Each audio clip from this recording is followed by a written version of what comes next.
देखिए, ये जनता का ही आशीर्वाद है कि आज भारतीय जनता पार्टी नरयावली विधानसभा क्षेत्र में तो जीती ही है, साथ ही पूरे मध्य प्रदेश में प्रचंड बहुमत से भारतीय जनता पार्टी की सरकार। मीडिया के तमाम एग्जिट पोल ये बोल रहे थे इस बार मध्य प्रदेश में कांग्रेस की सरकार आएगी, कांग्रेस की सरकार आएगी, और निचले स्तर तक योजनाओं का लाभ पहुंचा है। उसमें जनता ने उस बात को स्वीकार किया है और मैं समझता हूं सत्य की जीत होती है। जैसी कि मेरी जानकारी है, शायद भारत की किसी विधानसभा क्षेत्र में इतने ब्रिज नहीं बन रहे हैं, नहीं बने जो सर, वो आपने सच बोला है, जो नरयावली में बन रहे हैं। नन्ही चींटी दाना लेकर चढ़ती है, चढ़ती दीवारों पर 100 बार फिसलती है, मन का विश्वास रगों में साहस भरता है, गिरकर चढ़ना चढ़कर गिरना ना अखरता है, आखिर उसकी मेहनत बेकार नहीं होती, क्योंकि कोशिश करने वालों की कभी हार नहीं होती, कभी हार नहीं होती। नमस्कार, मैं हूं आपके साथ में भूपेंद्र सिंह और आप रिपब्लिक सागर मीडिया के साथ में हैं। इस वक्त हम हिंदुस्तान की राजधानी दिल्ली में हैं और अभी हमारे साथ में है मध्य प्रदेश के बुंदेलखंड के सागर जिले की नरयावली विधानसभा क्षेत्र से सबसे चर्चित विधायक प्रदीप लारिया जी। सर, बहुत बहुत स्वागत है आपका जी, धन्यवाद। सर, जिस तरीके से आपने प्रचंड बहुमतों से इस बार चौथी बार विधानसभा में विजय पताका लहराया है, जनता को कितना श्रेय देना चाहते हैं इस बार? देखिए, ये जनता का ही आशीर्वाद है और हमारी चाहे वो केंद्र की सरकार हो या राज्य की सरकार हो, जो विकास और जन कल्याण के काम किए हैं और कार्यकर्ताओं की मेहनत, लगन और उनके श्रम का परिणाम है कि आज भारतीय जनता पार्टी नरयावली विधानसभा क्षेत्र में तो जीती ही है, साथ ही पूरे मध्य प्रदेश में प्रचंड बहुमत से भारतीय जनता पार्टी की सरकार बनी है। निश्चित तौर पर इसमें मैं फिर कहना चाहता हूं, हमारे कार्यकर्ताओं का, जनता का और हमारे वरिष्ठ नेतृत्व का सबका सहयोग और आशीर्वाद है। हम पिछले 4-5 से 6 महीने पीछे जाएं तो मध्य प्रदेश में एक तरीके से कांग्रेस की आंधी चल रही थी। मीडिया के तमाम एग्जिट पोल ये बोल रहे थे इस बार मध्य प्रदेश में कांग्रेस की सरकार आएगी, कांग्रेस की सरकार आएगी, लेकिन जब ये आंधी मतलब ये जो बातें हैं जब नतीजों में तब्दील हुई तो भारतीय जनता पार्टी की सुनामी देखने के लिए मिली कांग्रेस के लिए, उस पर आप क्या कहेंगे? देखिए, कांग्रेस बरहमेश झूठ के आधार पर अपनी कैंपेन करती है। 2018 के चुनाव की यदि हम बात करें तो उस समय भी कई प्रकार की झूठी घोषणाएं की थी। एक ऐसा छद्म माहौल बनाया जाता है और उनके कार्यकर्ता इस बात का माहौल बनाते हैं कि कांग्रेस की सरकार बन रही है, लेकिन असल में जब जमीनी स्तर पर देखते हैं तो वो स्थिति नहीं होती है। जिस तरह से मैं फिर कहना चाहता हूं, हमारे कार्यकर्ताओं की जो मेहनत रही है, जो जन कल्याण के काम हुए हैं, जो विकास के काम हुए हैं और निचले स्तर तक योजनाओं का लाभ पहुंचा है, उसने जनता ने उस बात को स्वीकार किया है और मैं समझता हूं सत्य की जीत होती है। तो जिस तरह से मध्य प्रदेश और देश में विकास के काम हो रहे हैं, जन कल्याण के काम हो रहे हैं और उसी का परिणाम है कि आज भारतीय जनता पार्टी की प्रचंड बहुमत के साथ सरकार बनी।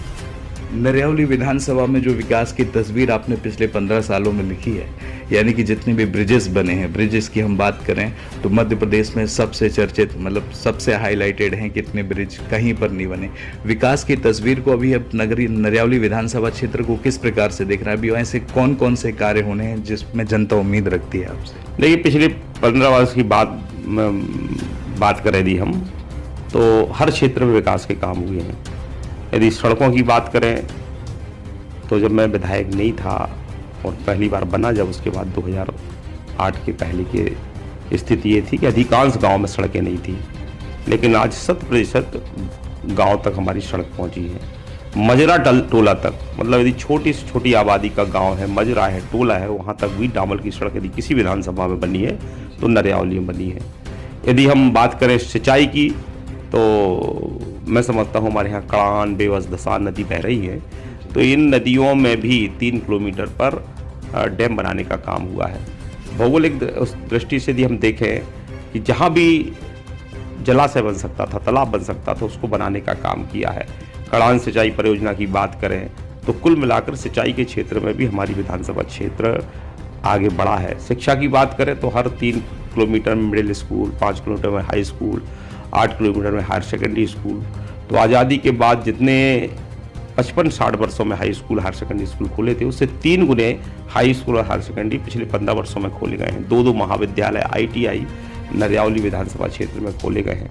आप खुद कह रहे हैं ब्रिज की बात यदि करें तो 12 ब्रिज एक साथ यदि कहीं बन रहे हैं तो नरयावली विधानसभा क्षेत्र में बन रहे हैं। जैसी कि मेरी जानकारी है, शायद भारत की किसी विधानसभा क्षेत्र में इतने ब्रिज नहीं बन रहे हैं, नहीं बने जो सर, वो आपने सच बोला है, जो नरयावली में बन रहे हैं। तो अधोसंरचना के विकास की दृष्टि से बहुत काम नरयावली में हो रहे हैं। हम पेयजल के क्षेत्र में भी काम कर रहे हैं। अगले 1-1.5 साल के अंदर हर गांव के हर घर तक पानी भेजने की व्यवस्था हम करने वाले हैं। जनता सरकार से 3 मुद्दों की सबसे ज़्यादा अपेक्षा रखती है, विकास, महंगाई और रोजगार। अभी बात करें कि संत रविदास मंदिर का यहाँ पर लोकार्पण हुआ, प्रधानमंत्री जी आए थे नरेंद्र मोदी, 100 करोड़ का। अब रोजगार के स्तर पर अब कैसा कदम उठाना चाहते हैं आप, ताकि बेरोजगार युवाओं को, और जो शिक्षित बेरोजगारी की हम बात करें उसको किस हिसाब से, उस पर किस हिसाब से निपटेंगे? देखिए, हम लोग सबका साथ, सबका विकास, सबका विश्वास के आधार पर चलते हैं। तो जहाँ तक संत रविदास के मंदिर का सवाल है, तो मैं अपने केंद्रीय नेतृत्व को और हमारे वरिष्ठ नेतृत्व को बधाई देना चाहता हूँ कि 102 करोड़ रुपये का रविदास मंदिर बन रहा है। और रविदास मंदिर के साथ साथ एक रविदास स्किल डेवलपमेंट भी हम बहुत जल्दी सागर में लेके आने वाले हैं, जो हमारे ऐसे बच्चे हैं जिनको इस क्षेत्र में, विविध क्षेत्र में स्किल कर उनको रोजगार के अवसर प्रदान करने का प्रयास करेंगे। साथ ही मुझे ये कहती हुई प्रसन्नता हो रही है कि हमारे यहाँ जो एशिया की सबसे बड़ी दाल मिल है वो भी सागर में प्रस्तावित है, और हमारा पड़रिया में भी औद्योगिक क्षेत्र डेवलप होने की संभावना है। तो इस क्षेत्र में हम और काम करेंगे। कुल मिलाकर रोजगार के क्षेत्र में काम करने की आवश्यकता है, तो इस दिशा में हम लोग आगे बढ़ेंगे। अभी जितना भी आपने विकास कार्य किया है पिछले 15 सालों में, ऐसा विधायक के स्तर पर किया है आपने। अब वहाँ नरयावली विधानसभा क्षेत्र की भी कई लोग अपेक्षा कर रहे हैं कि आपको एक ऐसे मंत्रालय मिले, ऐसा विभाग मिले, ताकि आप उस पूरी जिम्मेदारी के साथ में काम कर सकें। तो थोड़ा सा आप मुझे ये बताइए कि विधायक स्तर पर और मंत्री स्तर पर कार्य करने से विकास की गतियों में कितनी तीव्रता आ सकती है? देखिए, हर विधानसभा क्षेत्र के जनता की भी और कार्यकर्ता की इच्छा होती है कि उसका प्रतिनिधि और ऊंचाइयों पर जाए। तो निश्चित तौर पर उनकी भावना है, उनकी भावना का हम सम्मान करते हैं, लेकिन ये मुख्यमंत्री और पार्टी का विशेष अधिकार होता है। खासतौर पर मुख्यमंत्री जी का अभी देखना है कि जो भी मुख्यमंत्री अपने बनेंगे और वो किसको, चूँकि उनका विशेष अधिकार है, पार्टी किसको आशीर्वाद देती है। लेकिन जिस स्थिति में भी पार्टी हम लोगों से काम करती है तो उसको करने का प्रयास करते हैं। एक सामान्य कार्यकर्ता के रूप में भी हमने काम किया है, विधायक के रूप में भी काम किया है, और पार्टी जिस भूमिका में काम देगी उस काम को पूर्ण लगन और निष्ठा के साथ करने का प्रयत्न करेंगे। जब ये हलचल चल रही थी मध्य प्रदेश में विधानसभा चुनाव की, नरयावली विधानसभा में एक एंटी इनकम्बेंसी का भी रोल देखने के लिए मिला है। जैसे कि आपके भाई हेमंत लारिया भारतीय जनता पार्टी को छोड़कर कांग्रेस में चले गए। कल तक वो आपके किए गए कार्यों की बहुत तारीफ करते थे, लेकिन कांग्रेस में जाकर उन्होंने विरोध करना चालू कर दिया। तो इसको देखकर क्या बोलेंगे आप? देखिए, किसी के आने जाने से कुछ फर्क पड़ता नहीं है। सबकी अपने अपने एजेंडे होते हैं, सबके अपने अपने स्वार्थ होते हैं। उनका स्वार्थ था कि वो उनको टिकट मिले। मैं इस पक्ष में नहीं था कि किसी कार्यकर्ता का टिकट काटकर अपने निकट के परिजन को दे दिया जाए। तो मैंने कार्यकर्ता को प्राथमिकता दी और वहाँ से पार्षद का टिकट दिया। लेकिन जनता का जो विश्वास है, मुझे इस बात की प्रसन्नता है, जिस विधानसभा में लगातार कोई दूसरी बार विधायक नहीं बना, मुझे 4 बार उस विधानसभा ने सेवा का अवसर दिया है। तो निश्चित तौर पर इसमें जनता का विश्वास है। जिस विधानसभा में कोई एक बार से अधिक बार विधायक नहीं बन पाया कंटिन्यू, उसे मुझे 4 बार कंटिन्यू उस विधानसभा से प्रतिनिधित्व करने का अवसर मिला है। तो निश्चित तौर पर जनता का विश्वास है, जनता का आशीर्वाद है, और इस कारण से मुझे वहाँ पर अवसर मिला है। जनता ने आशीर्वाद दिया है और किसी के आने जाने से विशेष फर्क नहीं पड़ता है। ये हमारी विचारधारा की लड़ाई है, ये जन कल्याण की लड़ाई है, और जो जन कल्याण की योजना है उसकी लड़ाई है, और जो विकास किया है उसका विश्वास जनता ने किया है। मध्य प्रदेश में भारतीय जनता पार्टी की प्रचंड बहुमतों से विजय हुई, तो इस विजय का क्रेडिट आप है ना लाडली बहना योजना को कितना मानते हैं? उसको देना चाहते हैं या मोदी की गारंटी चल रही है? देखिए, मोदी जी की गारंटी तो है ही, आज ही मैंने टीवी चैनलों के माध्यम से देखा है कि वो आज हम लोग कहते थे वो दुनिया के वैश्विक नेता के रूप में है। अभी दुनिया के टॉप लीडरों में यदि सबसे प्रमुख कोई है तो उसमें हमारे देश के प्रधानमंत्री नरेंद्र भाई मोदी जी हैं। लेकिन मैंने पहले ही कहा है कि हमारी केंद्र की जो विकास के काम है, केंद्र की योजनाएं हैं, मध्य प्रदेश का सरकार के विकास के काम है, मध्य प्रदेश सरकार की जो विकास की योजनाएं हैं, जो जन कल्याण के काम है, और हमारा विचारधारा इन और हमारे कार्यकर्ताओं की मेहनत और जनता का विश्वास, ये सब मिलाकर चुनाव में जीत तय करती है। फिर भी आप लाडली बहना योजनाओं को कितना मैं समझता हूँ मध्य प्रदेश सरकार की चाहे केंद्र की सभी योजनाओं का लाभ इस चुनाव में मिला है।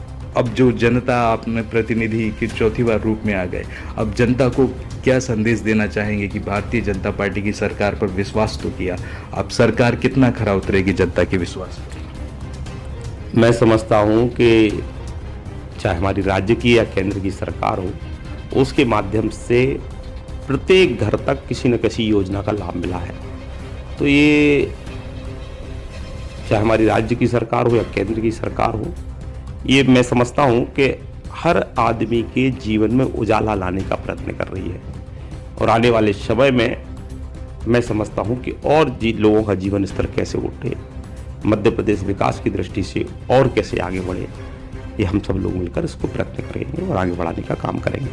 बहुत बहुत धन्यवाद सर चैनल के साथ में जुड़ने के लिए। जी, जैसा कि आपने देखा कि अभी हमारे साथ में थे नरियावली विधानसभा क्षेत्र से चौथी बार प्रचंड बहुमतों से विजय हुए प्रदीप लारिया जी। अब मध्य प्रदेश में भारतीय जनता पार्टी ने 163 सीटों के साथ पूर्ण बहुमत से सरकार बनाने के लिए जा रही है। हालांकि अभी मध्य प्रदेश में मुख्यमंत्री का चेहरा सुनिश्चित नहीं है कि किसको भारतीय जनता पार्टी मुख्यमंत्री के तौर पर मध्य प्रदेश के रूप में आएगी। उसके बाद में मंत्रिमंडल का भी विस्तार होगा। बहुत ये हलचल है कि नरियावली विधानसभा क्षेत्र से विधायक प्रदीप लारिया का भी मंत्रिमंडल में नाम आ सकता है। अब देखते हैं कि मंत्रिमंडल में नाम आने के बाद इनको किस विभाग की जिम्मेदारी दी जाएगी। फिलहाल इस एपिसोड में इतना ही। मैं भूपेंद्र सिंह, रिपब्लिक सागर मीडिया की ओर से आप सभी से विदा लेता हूं। जय हिंद, जय भारत।